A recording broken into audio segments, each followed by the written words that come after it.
Have you ever wished you could discover the basics about something without reading the owner's manual? Spending time on websites or asking lots of questions? And wouldn't it be neat if all that could be fun? There's a phenomenon on YouTube called unboxing. Anybody familiar with unboxing video? Oh, a couple of us. Very good. In an unboxing video, an expert takes a product, such as a new smartphone, opens the box, takes out the product, and goes through all the major features. This puts the viewer hours ahead in the learning and gets them to understand what it's all about before they even get it. Tonight we have such an expert to unbox Toastmasters for us. His unboxing will jumpstart your Toastmasters voyage. He is the immediate past president of Lexington Leaders Club, a distinguished Toastmaster, and a fan of unboxing videos. He says he's a slow learner and that if YouTube unboxing had been available years ago, he might not have taken him 10 years to graduate college, 31 years to become a distinguished Toastmaster, 6 years after being married to have his first child. Let's give a warm welcome to Mr. Tom Hailey, my friend.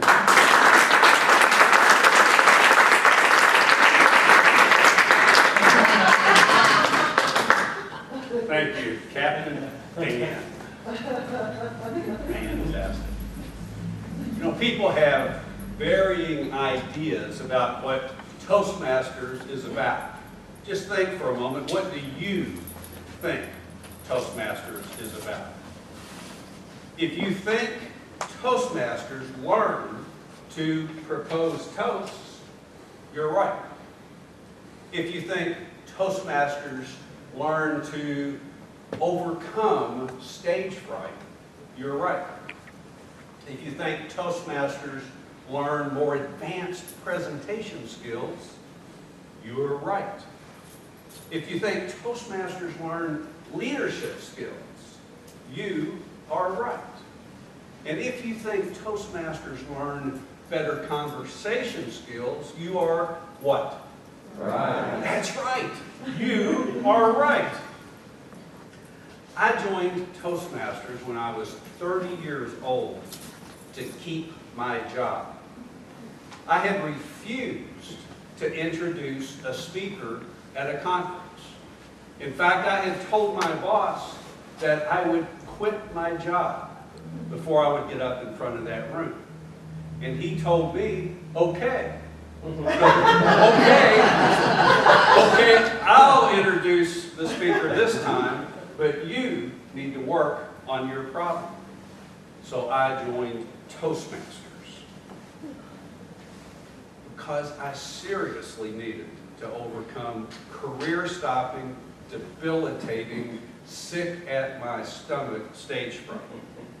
As I unbox Toastmasters this evening, you're going to discover the three major aspects of our program that can help you in your journey. So let's unbox this thing. Wow, there's a lot in here. First is a club mission statement. Teresa, would you please read the club mission statement? Certainly, Mr. Hailey. The club mission statement is we provide a supportive and positive learning environment in which members are empowered to develop communication and leadership skills, resulting in greater self-confidence and personal growth. Thank you. Let's give her a hand. We do a lot of this in Toastmasters, by the way. That mission statement is very, very powerful. Now let's see what we have in the box here. Well, we have a gavel. We have Robert's Rules of Order, co-written by Jerry Young and Steve Lanham. We have the Club Leadership Handbook. And we have the Distinguished Club Program and Club Success Plan. And when you see items like this, what are some key words that come to mind? Just some things right off the top, if anything. Homework. Homework. What else? Organize. Structure. And what was the other one? Organize. Organize. Exactly. Structure, organization. We have a track to run on, and we run on that track. Captain Dan, this ship is on a mission, and we're going to get there, without doubt. We have a chart, and we have objectives. Now, I'll bet that you have been in meetings where you wonder, where is this going? Have anybody not been in a meeting like that? I mean, is there any structure? At Toastmasters, we know where we're going, and we know how to help one another using that mission statement to get there. I tell you, it sure helped me. The next two things in my box are not from Toastmasters. This is a gavel given to Thomas R. Hailey, chairman of in the year 2000, PCI Central Region. This is a plaque that I got from the Pre-Stressed Concrete Institute for being a director in 2001 and 2002. I got these and had the experiences that I had because of this, because of what I learned in Toastmasters. Without this, those types of things in my career would have, well, I would have been fired, as you saw back before. The next thing in the box are project manuals. Here we have the Competent Communication Manual. When you join Toastmasters, you get two things in the mail, usually within about 10 days from when you join. The first thing you get is this Competent Communication Manual. This has the first 10 projects that you're working on. The first project is called the Icebreaker. That's where you simply introduce yourself to the club. It's the only speech where you're told what to talk about. You're told to talk about yourself in 4 to 6 minutes to introduce yourself to the club. The objectives are to begin speaking before an audience and to discover speaking skills you already have and uncover some skills that maybe need some attention. There are 10 projects in here. Each project has an evaluator assigned to you, and then that evaluator takes up to 3.5 minutes and gives you some feedback on that topic. Along the way, you have the opportunity to win ribbons as well. We do a lot of applauding, and we do a lot of recognition with blue ribbons for things like Best Speaker, Best Table Topics, and Best Evaluator. The other manual that comes with your membership is the Competent Leadership Manual. So you begin from your very first week in Toastmasters, taking on roles. It might just be being the odd counter, the grammarian, the vote counter, and you get credit for those assignments in the leadership manual. So you go through that manual as well. Now, one of the things that will happen after you have finished this basic manual, I know this will happen. It sure happened to me, and I've heard this story. You will have done these 10 projects. It might take you a year. You'll maybe do an average of 1 a month. And you're doing these other roles in the club. And then here's what's going to happen. You're going to be sitting in a conference, listening to the business speaker that was brought in. And you're going to be thinking, I'm better than that. In fact, I'm probably 3 times better than that. But then what'll really get you is you think, I paid to be here, and that speaker is being paid. That's when Toastmasters really starts to pay off for you, and you realize you are on to something huge in your life if you stick with it. After you have finished that basic manual, then you can go on to advanced manuals. For example, 2 that I'm working on are getting ready to start right now: facilitating discussion and the professional speaker. These have 5 assignments in them. Where the talks in the basic communication manual have talks that range from 4 to 10 minutes, these will sometimes be 20, 30, 40-minute presentations. So you're upping your game a bit as you go along. So what else do we have in the box? Colored cards, timing cards, or a timing device.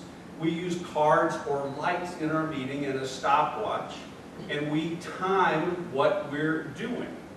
Have you ever been in a meeting that not only it didn't seem like it was going anyplace, but it wasn't going anywhere fast? I mean, it just went on and on and on. Or have you ever suffered through a presentation by a presenter that just didn't seem to get the concept? There's a time allotment for this, you know, and that you're kind of bumping up against it or you've gone way past it. Well, at Toastmasters, we learn to avoid that bad behavior. Ooh, what's this?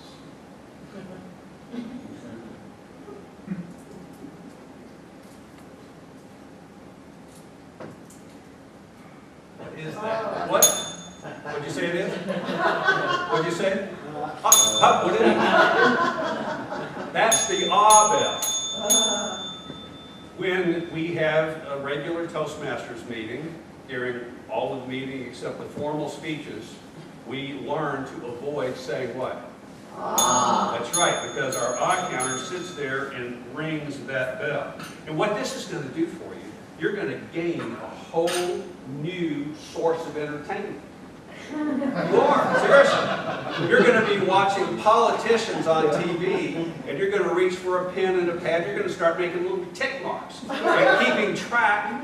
But now we don't have that with our politicians here in Lexington because they're much more articulate than that. But this is what you're going to see on TV. It'll almost drive you nuts. I mean, if you think if there were a bell being used, it would sound like an ice cream truck coming through the family.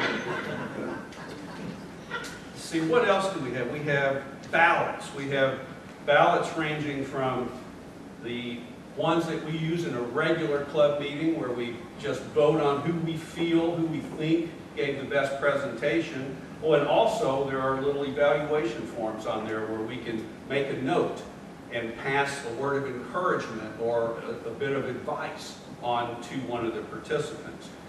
So we range from these simple ballots to the more complex ones that we use when we have the two big contests each year, the two contest periods for humorous speech, table topics, evaluation, and the international speech contest.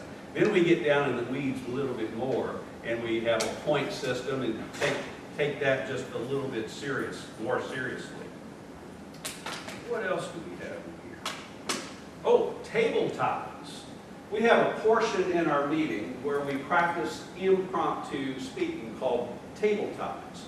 So we have a table topics master that comes up with a list of questions, and we'll choose usually 3 people in the meeting and ask them a question. They ask the question, and then after they ask it, they call on someone, and that person's responsibility or duty or job is to stand up and answer that question. So we're not going to do that, but an example, and they have 1 to 2.5 minutes. An example of that type of question, it needs to be very open-ended. So it might be, describe your favorite season and tell us what you like about it.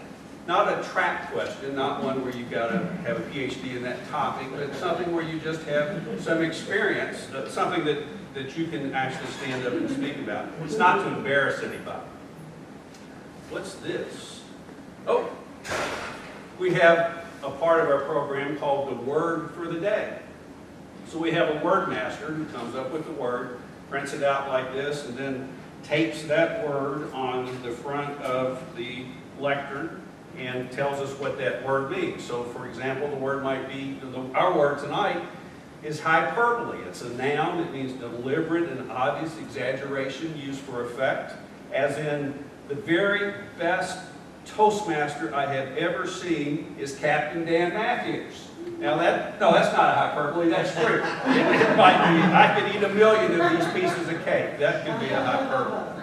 So that'll be our word for the evening. What else? Oh, we get to the bottom of the barrel here. we have a joke master at each meeting. You know, it's important to learn to be able to tell a joke. We think, you know, some of us think that, you know, in a tactful way.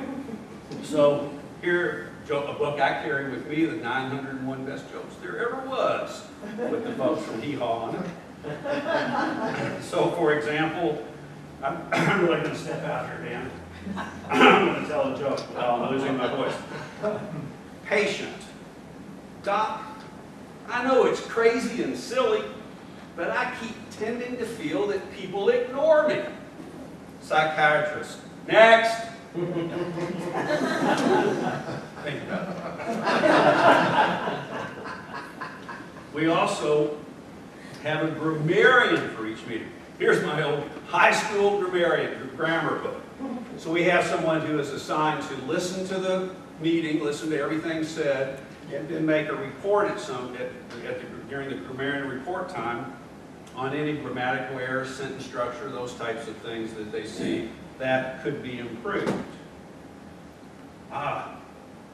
We close each meeting with a thought for the day. So someone has that job to give the thought. The thought might be, for example, it takes a person with a mission to succeed. Clarence Thomas. And we have a mission at Toastmasters, as Teresa read, and that's one of the major reasons that we do succeed.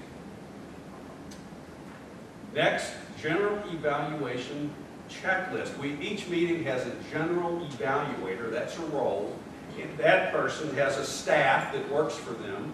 They have the vote counter, timer, and the evaluators, the odd counter, and the grammarian. So the general evaluator calls on those participants, plus the general evaluator evaluates the meeting as a whole, where every week we're trying to get a little bit better in everything that we do. We truly are about that constant improvement type of process. So in a meeting, there are 17 to 19 speaking opportunities. That's one of the reasons we say we need 20 members in a club, so that no one is overworked. If you add all of those up, if you have a morning meeting or a noon meeting that's an hour, you can have about 17 speaking opportunities. If it's the longer evening meeting, then you can have 19. So every week, little by little, step by step, I had the opportunity, and I took it, to work on overcoming that debilitating stage fright. And I know that the Toastmasters in here know exactly what I'm talking about, how that works.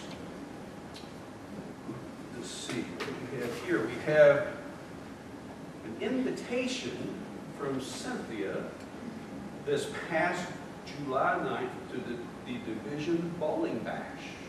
Yeah, we're not all just about learning better presentation skills and leadership skills. We have fun together too. We have social events. We have a year-end celebration. We do a number of fun things, and of course, you know, at those there might be a couple speaking opportunities, but there is that opportunity at every one of those to practice those conversation skills. You know, it's not all the magic doesn't happen in front of the room. A lot of it happens on the telephone, or it happens person to person over a cup of coffee. We learn how to be better at that type of interaction at Toastmasters, as well as being in front of a group of people. With our membership, we also get a Toastmasters magazine. I've been around this organization quite a while, and I have seen this dramatically improve and become very, very professionally done, with articles that make a difference if we take the time to read them. That comes with our membership as well. Oh, besides these ribbons that we get for best table topics, best evaluator, and best speaker, that's some iron there. We have the opportunity to earn bigger trophies at those 4 contests that we have outside the club, where we get together as an area and as a division. Now I have to say, this is not mine. I borrowed this from Captain Dan, who needs like a tractor trailer in his driveway to hold all of his iron. But thank you very much, Dan, for loaning me that. Well, we've unboxed 3 major aspects of the Toastmasters program. Club administration and leadership, we took a look at that. The projects, how that works. And then processes and procedures, things like the bell, the vote counter, those types of roles. You know, we wear many hats in our lives and in our careers. Many hats, especially when you get to be 65, as I am. And I became a Toastmaster initially to keep my job and to reduce stress in my life, which was really serious at that time.